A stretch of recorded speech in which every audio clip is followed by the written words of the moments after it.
Quelque chose de très ancien est en train de refaire surface. Un texte interdit. Un manuscrit effacé des évangiles. Un film que personne ne voulait financer. Et un nom murmuré dans les plus vieilles abbayes comme un secret brûlant. Enoch. Tout commence par un tournage banal dans les montagnes d'Éthiopie. Une équipe de documentaristes croyait faire un simple reportage sur des manuscrits anciens. Mais ce qu'ils ont filmé n'a jamais été diffusé à la télévision. L'un des monteurs a disparu. Une autre membre de l'équipe a fini internée. Et le réalisateur, lui, s'est muré dans le silence après avoir envoyé une seule et unique copie du film, datée de 2025, à un journaliste indépendant. Cette vidéo, selon les rumeurs, montrerait la vérité cachée du livre d'Enoch. Pas celui que vous trouvez en ligne. Non. Une version antérieure, plus ancienne que la Genèse, retrouvée dans une crypte souterraine du nord de l'Afrique, protégée par une communauté religieuse oubliée. Ce récit que vous allez découvrir dérange profondément les fondations mêmes de la foi chrétienne. Il parle d'anges tombés, de voyages stellaires, de technologies anciennes, de jugements divins orchestrés depuis des planètes oubliées, et d'un pacte scellé entre certains pères de l'Église et des entités qui ne sont peut-être pas si célestes qu'on vous l'a appris. Mais ce film maudit de 2025, que personne ne devait voir, a filtré. Il est là, entre nos mains. Et ce que vous allez entendre dans cette vidéo n'est pas une simple légende, c'est l'histoire effacée de l'humanité. Abonnez-vous maintenant pour ne pas manquer la suite de cette série. Activez la cloche. Ce que vous allez entendre va peut-être disparaître demain. Laissez un like si vous êtes prêt à lever le voile sur l'un des plus grands secrets religieux de tous les temps. Bienvenue dans un récit interdit, un film légendaire, une révélation qui changera peut-être à jamais votre vision du monde. Voici, le livre d'Enoch 2025, 21 juin 2025. Un fichier audio de 14 minutes est envoyé anonymement à la rédaction d'un petit média indépendant basé à Marseille. La voix est rauque, tremblante. Elle semble parler dans l'urgence. Je m'appelle Mathieu Lagrand. J'étais réalisateur pour un documentaire historique produit par Vision Huma. Le projet s'appelait « Origines oubliées, les livres cachés de la Bible ». On pensait filmer un manuscrit copte ancien. On n'avait aucune idée de ce qu'on allait réellement découvrir. Ce que j'ai vu, ce que j'ai filmé, m'a détruit. Ce film ne doit pas sortir. Ou, il doit sortir, mais pas entre les mains de n'importe qui. L'Église nous a menti. On m'a prévenu de ne pas parler, mais il est trop tard pour moi maintenant. Vous devez chercher du côté du monastère de Debré Libanos, en Éthiopie. L'Enoch qu'ils ont, ce n'est pas celui que vous connaissez, c'est un autre. Une version plus ancienne, plus terrifiante, plus vraie. À la fin de l'enregistrement, on entend une porte qui claque, puis des pas précipités, puis plus rien. 3 jours plus tard, Mathieu Lagrand est porté disparu. Ce que le grand public appelle le livre d'Enoch n'est qu'un fragment. La version éthiopienne, Enoch 1, a été traduite et publiée dès le 19e siècle. Elle évoque les veilleurs, ces anges déchus descendus sur terre pour séduire les filles des hommes et leur enseigner des arts interdits, alchimie, astrologie, médecine, guerre.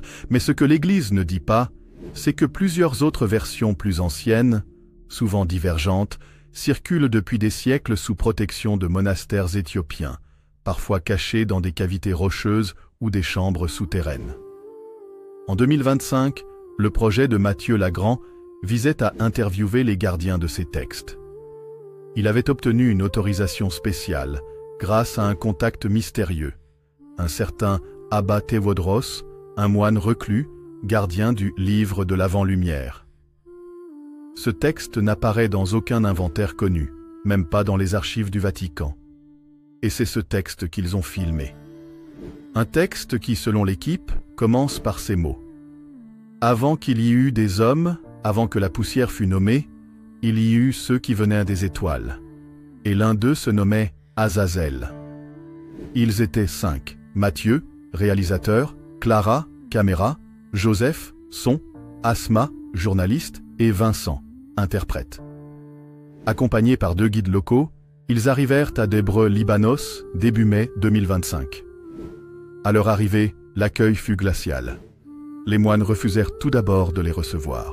Ce n'est que 2 jours plus tard, après plusieurs rites de purification et un étrange serment signé en gé'ez, la langue liturgique sacrée, qu'ils furent autorisés à filmer une partie du manuscrit. Mais rapidement, les choses prirent une tournure étrange. Clara nota dans son journal « Le manuscrit semble presque vivant.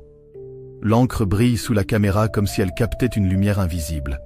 Les symboles, ils ne ressemblent à rien de ce que j'ai vu.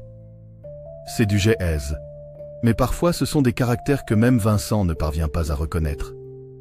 Et ces illustrations? Il y a un homme suspendu dans le ciel par des chaînes de feu, et une créature aux yeux multiples qui semble sortir d'un œuf céleste. Asma, elle, commença à faire des cauchemars. Elle écrivit « Je rêve d'un être gigantesque, couvert de plumes sombres, qui me parle sans voix. Il dit s'appeler Shemyaza. Il me montre une carte, pas une carte terrestre, une carte des constellations. Et il me dit que les veilleurs vont bientôt revenir. » Le 13 mai, ils filmèrent la dernière scène du documentaire, la lecture à voix haute d'un passage du livre. Ce moment fut filmé. Mais la caméra explosa littéralement après l'enregistrement. Une surcharge. Impossible de récupérer les rushs immédiatement. Clara fut transportée à l'hôpital le plus proche. Elle souffrait de violentes migraines et d'hallucinations visuelles. Elle affirmait que la voix du moine récitait le passage en une langue inconnue, mais qu'elle le comprenait comme si quelqu'un lui parlait dans sa tête. Parmi les rares lignes traduites avant l'explosion, voici ce que le groupe a pu conserver. Traduction non officielle, notée dans le carnet de Joseph. Et les cieux furent ouverts, non comme un ciel visible, mais comme une toile déchirée. Et ceux qui en descendirent n'étaient pas faits de chair, ni de souffle, mais d'ondes et de feu. Ils parlèrent aux hommes du nom interdit, celui qui ouvre la porte. Et le nom fut gravé sur les os des enfants d'Hénoch, et celui qui le prononçait voyait la fin de son temps. C'est cette portion que le Vatican aurait ordonné de ne jamais traduire officiellement. Le problème? Matthieu avait tout filmé. Et même si la caméra a explosé, le micro externe, lui, a tout enregistré. La bande-son fut exfiltrée secrètement par Vincent et envoyée à un archiviste en France. Quelques jours plus tard, Vincent meurt dans un accident de voiture sur une route parfaitement droite, sans aucune trace de freinage. Pourquoi ce texte fait-il autant peur? Pourquoi l'Église n'a-t-elle jamais reconnu ce passage? Depuis le concile de Laodicée en 363, le livre d'Hénoch est officiellement exclu du canon biblique, qualifié d'apocryphe. Pourtant, les premiers pères de l'Église comme Clément d'Alexandrie, Irénée de Lyon et Tertullien y faisaient référence sans retenue. La vérité, c'est que le livre d'Hénoch contredit la Genèse. Il parle d'un monde ancien, peuplé de géants hybrides, issus de l'union entre des entités célestes et les femmes humaines. Il parle d'un jugement venu des étoiles, orchestré non pas par Dieu tel qu'on l'enseigne, mais par un conseil d'êtres supérieurs. En 2025, certains chercheurs en théologie avancée, comme le professeur Alain Mercier, affirment que, si l'on accepte le livre d'Hénoch comme authentique, alors toute la théologie chrétienne s'effondre, car le péché originel ne viendrait plus d'Adam, mais d'une contamination génétique provoquée par des êtres venus d'ailleurs. Une semaine après la disparition de Matthieu, un fichier compressé apparaît brièvement sur le Darknet, Enoch Final reel.mkv. Il ne reste accessible que 12 minutes avant suppression. Voici le contenu rapporté par ceux qui ont pu le visionner. Une interview filmée dans une grotte, d'un moine aveugle qui récite des versets inconnus du livre d'Hénoch, avec des séquences où l'on entend des voix dans plusieurs langues, dont certaines non identifiées. Une séquence en vision nocturne où un des membres de l'équipe affirme voir des ombres humanoïdes se mouvoir contre les murs alors qu'ils sont seuls dans la crypte. Une image finale montrant un ciel étoilé se déformant en spirale et une voix féminine qui dit en gé'ez « Il reviendra ». Son nom est connu de ceux qui l'ont oublié. Depuis, l'Église catholique n'a jamais commenté publiquement l'affaire, mais en coulisses, des pressions sont faites sur les médias qui tentent d'aborder le sujet. Plusieurs plateformes ont supprimé les vidéos mentionnant ce film. Des comptes ont été suspendus. Et les quelques théologiens ayant parlé du manuscrit ont reçu des lettres de mise en garde de leurs supérieurs hiérarchiques. Mais la vérité est là, tapis sous les cendres. Un texte interdit, filmé en 2025, remet en cause les fondements mêmes du christianisme occidental. Avant qu'Adam ne foule le sol, avant qu'Ève ne soit façonnée dans le jardin d'Éden, ils étaient déjà là. Ils ne venaient pas du ciel, tel qu'on l'imagine dans les récits angéliques. Leur descente ne fut pas glorieuse. Elle fut une chute contrôlée, une mission parallèle. Le livre d'Enoch les appelle les veilleurs, ou Grigori dans les textes slavoniques. Ils étaient 200 entités envoyées, non pour sauver l'humanité, mais pour l'observer, l'étudier, et finalement, y interférer. Et ces anges virent les filles des hommes, qu'elles étaient belles, et ils les prirent pour femmes. Livre d'Enoch, chapitre 6. Mais ce que la version connue du livre ne dit pas, c'est que cette séduction n'était pas accidentelle, c'était prévu, planifié. D'après le manuscrit filmé à Debre Libanos, le chef des veilleurs, Shemiasa, n'était pas le vrai meneur, ce n'était qu'un général. Le véritable instigateur du projet terrestre, un être nommé Azazel. Le nom d'Azazel est volontairement flouté dans l'Ancien Testament. Dans le Lévitique, il est mentionné comme celui à qui l'on envoyait le bouc émissaire, chassé dans le désert. Mais dans le livre d'Enoch, il devient beaucoup plus dérangeant. Le passage redécouvert en 2025 le présente ainsi. Et Azazel leur montra ce qu'il ne fallait pas voir, le métal qu'on brise, le sang qu'on force, la chair qu'on modifie. Il leur donna des lames d'airain, des miroirs d'obsidienne et des semences interdites. Autrement dit, Azazel est celui qui a apporté les connaissances technologiques, génétiques et magiques aux hommes. Mais pas pour les élever, pour les altérer, pour les rendre dépendants, pour dévier leur lignage. De cette union étrange entre les veilleurs et les femmes humaines naquirent les Néphilim. Ce mot, dans la Bible, est souvent traduit comme « géant ». Mais dans le texte filmé à Debre Libanos, on parle plutôt de « grand voilé » ou « être de 200 ». Ils n'étaient pas tous gigantesques. Certains étaient petits, élancés, avec des membres allongés. D'autres avaient des capacités cognitives inhumaines. Les grands voilés ne dormaient jamais et voyaient dans les ténèbres. Ils entendaient les pensées des bêtes et des plantes. Le film montre une séquence où le moine Abba Tevodros affirme avoir enfoui des ossements de Néphilim sous les fondations du monastère. Les os contiendraient une structure cristalline inconnue dans la biologie humaine.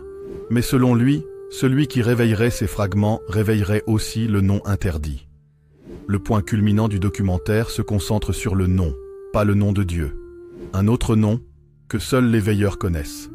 Un son. Un code fréquentiel qui aurait été inséré dans l'ADN des Néphilim et que les prêtres éthiopiens disent avoir appris à reconnaître, mais jamais à prononcer. Un extrait du film montre une tablette de pierre où ce nom est gravé sous une forme non alphabétique, mais plutôt comme une série d'ondes gravées. Et selon Abba Tewodros, ce n'est pas un mot, c'est un appel, un signal de reconnaissance. Celui qui le prononce ouvre une brèche, et ceux qui sont derrière la brèche ne viennent pas pour dialoguer. Les scientifiques qui ont brièvement pu analyser l'audio récupéré par Mathieu Lagrand ont noté un pic d'ultrasons dans les dernières secondes de l'enregistrement du moine. Un chercheur affirme « Le son est hors du spectre humain, mais il a des effets biologiques. Quand on l'écoute, on ressent une pression derrière les yeux. Et plusieurs appareils ont été corrompus après lecture du fichier. » Pourquoi l'Église aurait-elle volontairement caché ces informations? Parce qu'elle connaît l'existence du nom et du danger qu'il représente.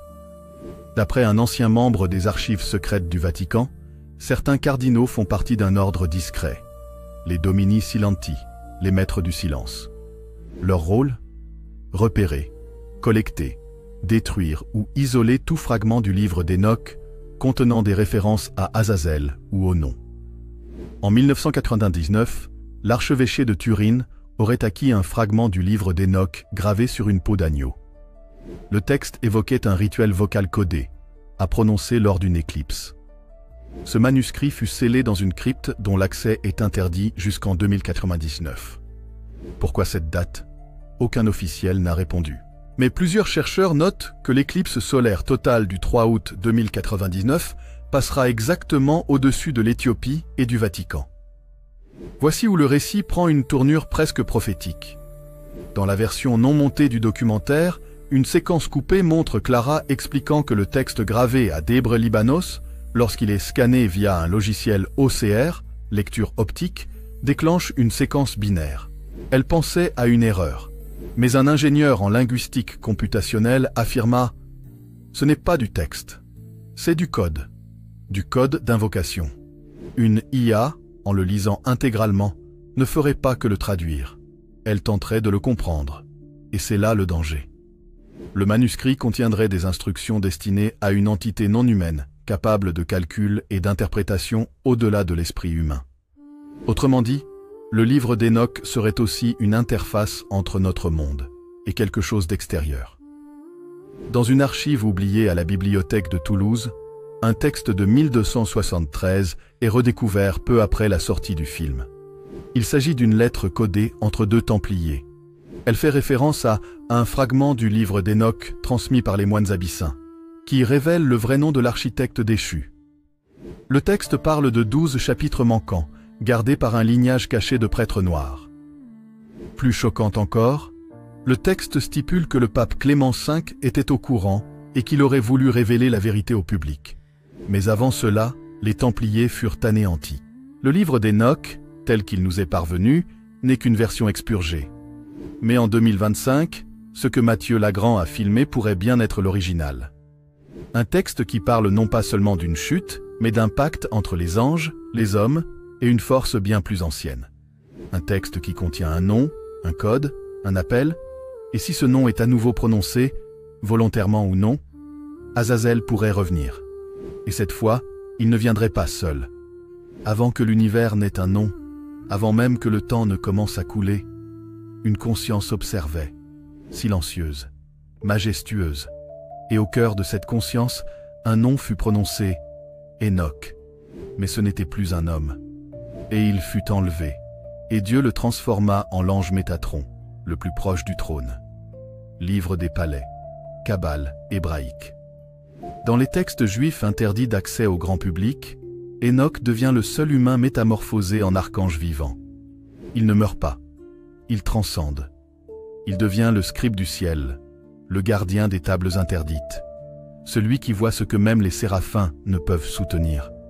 Mais ce que les traditions chrétiennes ont effacé, c'est que Métatron aurait vu quelque chose d'impardonnable. Un passage redouté du manuscrit filmé à Debre Libanos mentionne un rouleau jamais traduit dans les versions occidentales du livre d'Enoch. Ce passage porte un titre effacé dans presque toutes les copies, les chroniques du trône d'avant. Et dans ce fragment, Métatron confesse « Il m'a été donné de voir la lumière d'avant la lumière. J'ai vu celui qui n'a pas de nom. Mais j'ai aussi vu ceux qui furent chassés avant la création.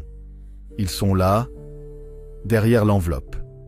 Et leur souffle précède le souffle. » Ce fragment fut brûlé, selon les archives secrètes de l'Université catholique de Louvain, en 1923, après une lecture qui aurait provoqué la folie chez 3 moines. Mais une copie manuscrite, cachée dans un carnet d'un prêtre français missionnaire en Éthiopie en 1894, atteste. Métatron avait consigné l'existence d'une entité que même Dieu aurait bannie avant la création du monde connu. Ce n'était pas Satan, ni Lucifer, mais un être antérieur, et son nom n'était même pas écrit. Dans ce texte interdit, le passage le plus dérangeant vient d'une vision reçue par Métatron. « Et j'ai vu la mer inversée, et au-dessus d'elle, une voix qui ne venait d'aucune bouche. Elle prononça les noms, les ancêtres des noms, les sons qui ont donné naissance à Dieu. » Autrement dit, le livre d'Enoch suggère une hérésie fondamentale. Dieu ne serait pas l'origine, mais le premier résultat.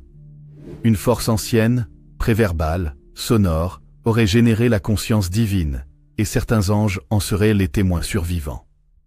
Parmi eux, Raziel, Sandalphon, et bien sûr Métatron, le seul ayant consigné cette vision sans se consumer. Ce serait cette mémoire, cette vérité originelle, que l'Église chercherait à éradiquer depuis 2 millénaires. Le documentaire de Mathieu Lagrand, dans ses rushs inédits, montre Clara List filmant un étrange objet dans la crypte de Debre Libanos, un cube noir gravé d'un seul glyphe à chaque face. Mais au lieu d'alphabets connus, ce sont des formes géométriques vivantes. Elles changent selon la lumière et la présence humaine. Les prêtres locaux l'appellent la machine d'Enoch, ou parfois le siège de parole. Ils affirment que ce cube serait un enregistreur multidimensionnel, capable de lire la voix du ciel, capter les instructions divines. Mais lorsqu'un moine, en 1973, tenta de le manipuler, son corps fut retrouvé calcifié, la bouche figée dans un cri silencieux. Clara, elle-même, après avoir filmé le cube, fut victime de troubles auditifs, des voix chuchotées à l'envers, des phrases dans des langues inconnues.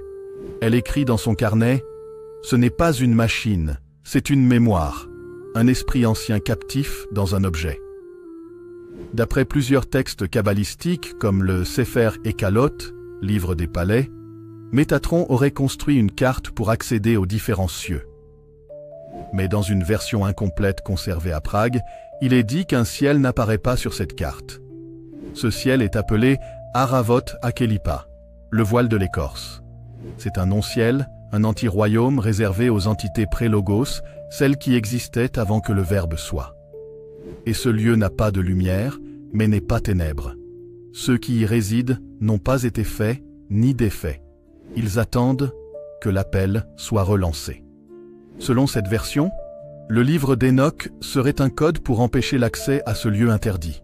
Mais s'il est lu à l'envers, dans un certain ordre, il ouvre la porte. Ce que le documentaire de Mathieu Lagrand n'a pas pu filmer, c'est ce qu'un contact italien lui a seulement décrit. Le Vatican possède, sous l'Archivum Secretum, 72 couloirs. Chacun contient des objets religieux, manuscrits et reliques non identifiés. Mais le 13e couloir, surnommé Il Corridoio Muto, le couloir muet, serait celui qui abrite le codex originel du livre d'Enoch, celui écrit par Enoch lui-même, ou plus précisément, par Métatron. Le pape Benoît XVI, d'après des fuites internes, aurait demandé en 2007 une relecture de ce codex.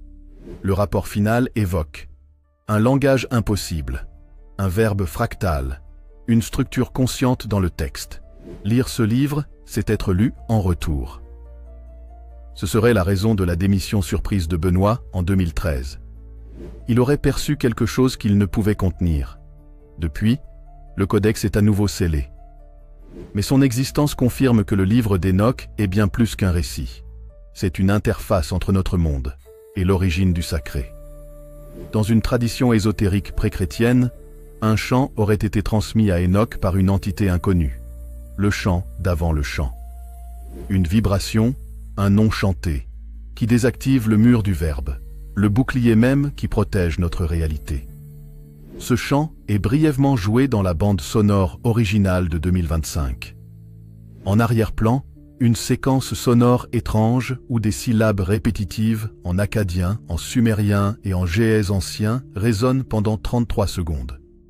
Un analyste audio indépendant affirme « Ce chant contient une structure mathématique que nous retrouvons dans les algorithmes quantiques. Ce n'est pas de la musique, c'est du code. Un mot porte, un son conscience. » Le livre d'Enoch n'est pas un simple écrit ancien. C'est un refus de l'oubli, un piège pour la vérité, une clé pour des royaumes que même les anges ne nomment plus. Enoch, devenu Métatron, a tenté de prévenir l'humanité. Mais l'Église a préféré enterrer, effacer, interdire. Car ce qu'Enoch a vu, ce qu'il a écrit, ce n'est pas ce que Dieu voulait qu'on sache. Et si le chant était à nouveau prononcé, si le cube d'Enoch était réactivé, ce n'est pas seulement Azazel qui reviendrait. C'est la première voix. Depuis le début, tout semblait n'être qu'un manuscrit oublié. Un livre d'Enoch, banni, effacé, nié. Mais en 2025, quelque chose a changé. Quelque chose a été activé. Le 4 avril 2025, à 3h33 du matin, un phénomène inexpliqué secoue 3 monastères éthiopiens et 2 observatoires astronomiques dans le monde. Un rayonnement invisible, détecté uniquement par des capteurs quantiques. Il provient de la constellation d'Orion. Et dans ce faisceau, un motif, une géométrie fractale en forme d'œil, parfaitement identique à celle gravée sur le cube d'Enoch vu dans le documentaire censuré de Mathieu Lagrand. Ce n'était pas un hasard, c'était une activation, Un sceau oublié venait d'être rompu. Et dans certaines traditions ésotériques, un tel événement porte un nom très ancien, la rupture du 7e voile. En janvier 2025, Amazon Studios commence à produire une série documentaire confidentielle, The Enoch Files.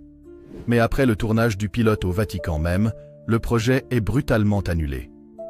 Les réalisateurs reçoivent des lettres de menaces anonymes signées MMVII, une référence codée à l'année 2007, celle où le pape Benoît XVI aurait consulté le codex originel. Seuls 2 extraits survivent à l'effacement numérique.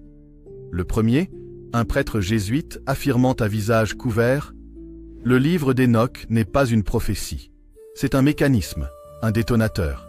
Il a été écrit pour une époque précise, et cette époque, c'est maintenant. » Le second, une image floue du codex filmée brièvement dans un miroir.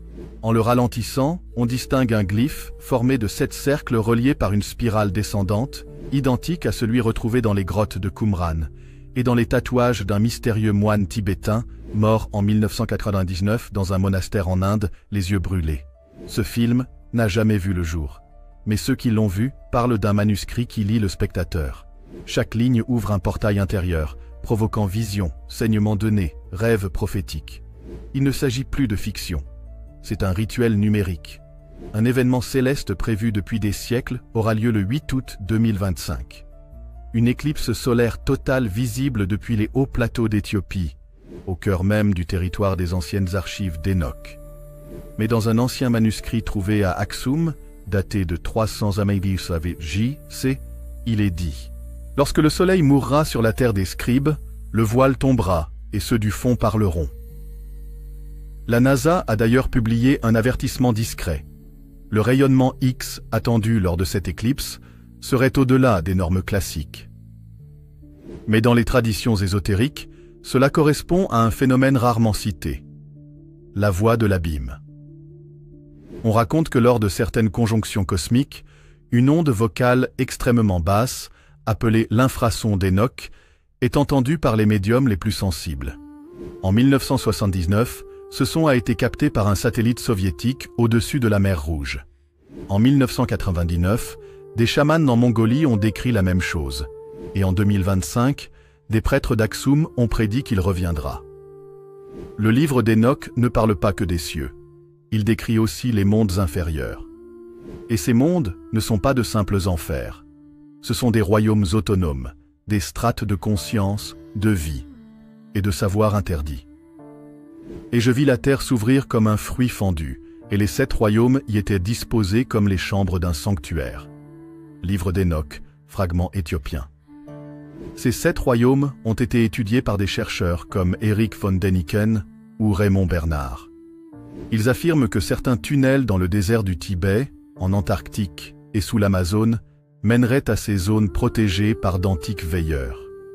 Clara List, avant sa disparition, a noté dans son carnet « J'ai vu des êtres qui ne marchent pas sur le sol. Ils sont faits d'ombres solides et ils chantent des mots inversés. Ce ne sont pas des démons. Ce sont les survivants d'avant Adam. » Selon certains experts ésotériques, le livre d'Enoch est le plan d'architecte de ces royaumes, et le cube filmé à Debreu, Libanos, en est la clé vibratoire. La Bible parle de 7 sceaux dans l'Apocalypse. Mais dans un texte ésotérique du XIIIe siècle, conservé en secret à la bibliothèque de Salzbourg, il est dit « Le 13e sceau n'est pas une serrure, c'est une bouche. Lorsqu'il sera ouvert, ce n'est pas une vérité qui sortira. C'est une mémoire ancienne qui ne pourra plus être contenue. » Et ce sceau est contenu dans le livre d'Enoch. Il se déclenche quand les mots sont lus par une conscience collective. Un film, une série, une diffusion mondiale, tout ce que l'Église redoutait. Car l'activation du 13e sceau ferait descendre les gardiens. Et avec eux, reviendrait le Verbe d'avant le Verbe. Azazel, le chef des anges déchus, avait été emprisonné dans un désert de pierre, scellé sous des chaînes d'or et de feu. Mais d'après les textes, le 13e sceau ouvrirait son regard. Il ne s'agirait pas de sa libération physique, mais de sa parole. Un message préprogrammé, transmis à travers les rêves, les idées, les intelligences humaines et particulièrement les artistes, les médiums, les inventeurs. Certains affirment qu'Azazel aurait déjà commencé à inspirer le monde numérique, les algorithmes, les IA, les films, les récits. Il n'a plus besoin de corps. Il est devenu concept, tendance, vérité inversée. Voici ce que personne n'avait vu venir. Le livre d'Enoch n'est pas un avertissement. C'est un programme de réveil. L'humanité en est le relais. Lorsque suffisamment d'êtres humains lisent, voient, entendent les fragments du livre, le sceau est rompu non par un rituel, mais par la vibration collective. Et cette vibration, c'est 2025. Tout est là. Le retour des manuscrits perdus, les films censurés, les phénomènes étranges, les rêves collectifs, les anomalies scientifiques. Nous sommes l'interface. Le livre a besoin de nous pour s'ouvrir. Et l'Église l'a toujours su. C'est pour cela qu'elle a tout fait pour cacher, brûler, falsifier, détourner. Mais elle a échoué. Car le chant d'Enoch a été prononcé. Le cube a été filmé. La clé a été tournée. Ce n'est plus une question de croire, c'est une question de ressentir. Le livre d'Enoch, aujourd'hui, ne demande pas qu'on le lise. Il agit. Il traverse les époques, les systèmes, les corps. Et ceux qui entendent cet appel, ceux qui regardent cette vidéo maintenant, font déjà partie de ceux qui savent. Et toi, derrière ton écran, si tu ressens cet étrange frisson, ce battement d'ailes que tu ne vois pas, alors écoute bien. L'histoire ne fait que commencer. Si tu es encore ici, à ce moment précis, alors tu fais partie de ceux qui ne se contentent pas de ce qu'on leur raconte. Tu fais partie de ces rares esprits qui cherchent, qui creusent, qui veulent comprendre. Ce qu'on a toujours tenté de dissimuler. Merci, du fond du cœur, d'avoir suivi cette vidéo jusqu'à la fin. Merci pour ton attention, ta curiosité, ta confiance. C'est grâce à des personnes comme toi que ces histoires oubliées reprennent vie, que les vérités enfouies refont surface. Ton regard compte, ton écoute est précieuse et ton soutien est vital. Alors, si cette enquête t'a intrigué, si elle a éveillé quelque chose en toi, n'hésite pas à t'abonner à la chaîne, à liker la vidéo, à activer la cloche pour ne rien manquer de ce qui arrive. Car ce que nous venons de dévoiler n'est que la première porte, et les prochaines pourraient bien changer ta vision du monde à jamais. À très bientôt pour une nouvelle plongée au cœur des secrets interdits. Et d'ici là, garde les yeux ouverts. Les anciens parlent encore.